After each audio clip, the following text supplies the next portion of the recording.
இப்போ இட்லியோட ரெகுலராக சாப்பிட்றது என்னன்னா சட்னி சாம்பார் இல்லை மிளகா பொடி.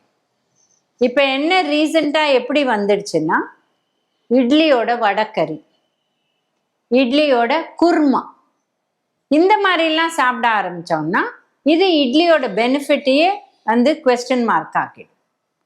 இப்போ வடைங்கிறது ஃப்ரைட் ஐட்டம் அண்ட் அதை வந்து கறின்னு பண்ணுறச்சே நிறைய எண்ணெய் போட்டு அதை வந்து சோக் பண்ணி நிறைய பண்ணுவாங்க. அதில் மசாலாலாம் போடுறதுனால எக்கச்சக்கமாக எண்ணெய் போடுவாங்க. ஸோ இது ஒரு ஹெல்த்தி விஷயமே கிடையாது.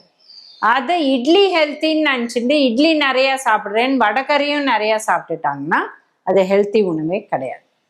அதே மாதிரி தான் குருமாவும்.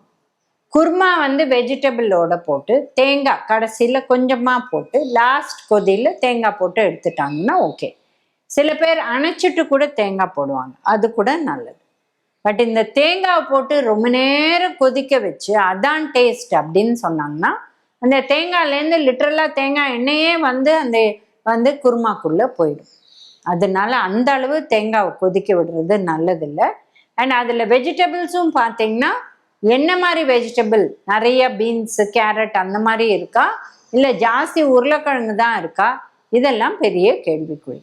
ஸோ பெஸ்ட்டு இட்லியோட சாப்பிட்றது சட்னி சாம்பார். இதுதான் பெஸ்ட் வே ஆஃப் ஈட்டிங்.